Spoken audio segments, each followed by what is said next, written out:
দেশের ব্যাংক খাতের দুরবস্থার জন্য যারা দায়ী তারাই এই খাতের নীতি নির্ধারণ করছে বলে অভিযোগ করেছেন সিপিডি নির্বাহী পরিচালক ডক্টর ফাহমিদা খাতুন। সকালে ইআরএফ অডিটোরিয়ামে আয়োজিত বাজেট আলোচনায় তিনি এই অভিযোগ করেন। এ সময় সাবেক গভর্নর ডক্টর সালেউদ্দিন আহমেদ বলেন, সুশাসনের অভাবে ব্যাংকসহ দেশের অর্থনীতির মূল পিলারগুলোই নড়বড়ে হয়ে গেছে। হাসানুল শাওনের রিপোর্ট।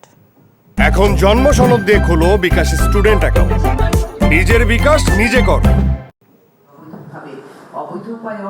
অর্থনৈতিক অস্থিরতার সময়ে আগামী অর্থবছরের বাজেট, এই শিরোনামে ইকোনমিক রিপোর্টার্স ফোরাম ইআরএফ এর এই আলোচনা, যাতে বক্তারা বলেন প্রস্তাবিত বাজেটে মূল্যস্ফীতি প্রবৃদ্ধি এবং রাজস্ব আয়ের অবাস্তব লক্ষ্যমাত্রা ধরেছে সরকার। তবে বাজেটের এই আলোচনায় ঘুরে ফিরেই আসে ব্যাংকিং খাতের নানা অনিয়মের কথা। রাষ্ট্রে যদি এইভাবে অর্থনীতিকে লুণ্ঠন চলে, সেই দায়ভার ব্যবসায়ীদের কেন গড়ে হবে? একটা ব্যাংকের 60% টাকা 6 জন ব্যক্তির কাছে লুণ্ঠিত হয়ে গেল, আর বাকি টাকা 1 কোটি গ্রাহকের কাছে। সেই ব্যাংকের এমডি 5 বার তার এক্সটেনশন হয়, তাদের কারণে হয়। বক্তারা বলেন, দেশের ব্যাংকিং খাতের অব্যবস্থাপনা ঠিক করতে সবার আগে রাজনৈতিক সদিচ্ছা প্রয়োজন। যারা এই ব্যাংকিং খাতের যে ঋণ খেলাপি, তারাই তো আবার বিভিন্নভাবে এই ব্যাংকের সিদ্ধান্তগুলো নিয়ে থাকেন।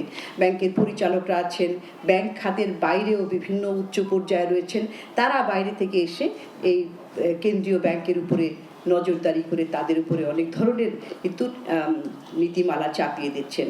এ সময় সাবেক গভর্নর ডক্টর সালেউদ্দিন আহমেদ বলেন, ব্যাংকিং খাতে শৃঙ্খলা ফেরাতে যথাযথ ভূমিকা রাখছে না কেন্দ্রীয় ব্যাংক। বাংলাদেশ দেশটা যেটা হয়েছে এখন 50 বছর পর, বেসিক স্ট্রাকচার, একটা পতাকা, জাতীয় সঙ্গীত, একটা ভূখণ্ড, খুব আমরা গর্ব। তার ভেতরে যে পিলারগুলো নড়বড়, পিলারগুলো কি? ব্যাংক, বাজার, স্টক মার্কেট, এইগুলো, তারপর রেগুলেটরি বডিজগুলো, নিয়ন্ত্রণগুলো, এগুলো হলো আমাদের অন্যতম। এগুলো সবই দুর্বল। তা আপনি ইমপ্লিমেন্ট করবেন কি দিয়ে?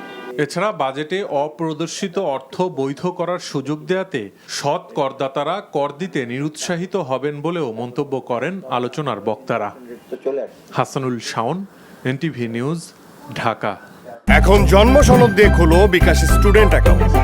নিজের বিকাশ নিজে কর।